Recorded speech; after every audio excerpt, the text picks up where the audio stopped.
Demək, bilirsiniz ki, bir neçə gün bundan əvvəl bir ailənin mənzili şirkət tərəfindən söküldü. Sonra da müsahibə verdilər ki, bilmərəkdən edilib.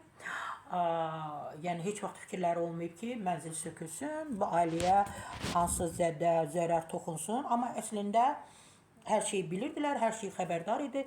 Sadəcə olaraq onları məcburi olaraq mənzillərindən çıxartmaq istəyirdilər, uzaqlaşdırmaq istəyirdilər.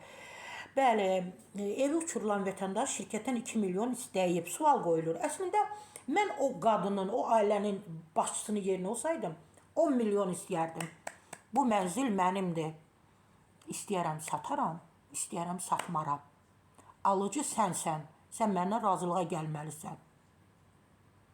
Melisa Krop tikinti şirkətinə daxil olan FEBA MTK-nın nümayəndəsi İsama rayonunda rəsmi icazəsi olmadan evini uçurtduqları Həbib Hacıyeva 651 min manat pul təklif etdiklərini, vətəndaşın isə 2 milyon civarında pul tələb etdiyini bildirib. Ay kişi, ev mənimdir, mən özüm bilərəm, səndən 5 milyon istəyirəm. Sən mənim mənzilimi, sənə kim ixtiyar verib ki, sən mənim mənzilimi gəlib sökürsən? Niyə mənim mənzilimi gəlirsən sökürsən? Niyə görə mənim isti suyuma soyuq su qatırsan? Niyə görə mənim şəraitimi dağıdırsan? Niyə görə mənim yaşamımı dağıdırsan?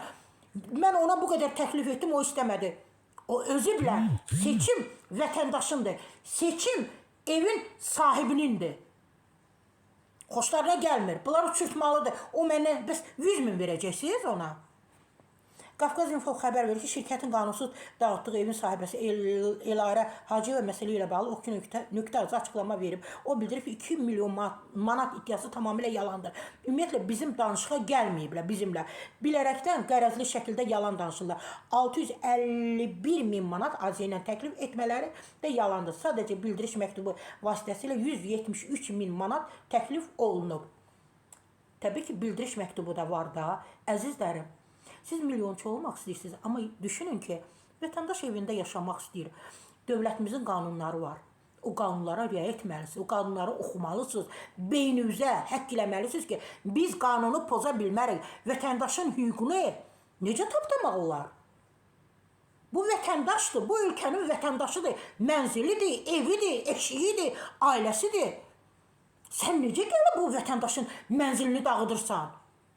Sürücü, hansı ki deyirlər çaloğu var idi, ekskavatordur, traktordur, nə idi? Onu dağıdan var. Onun özü, şirkətin rəhbərindən çox onun özü məsuliyyətə cəlb olunmalıdır.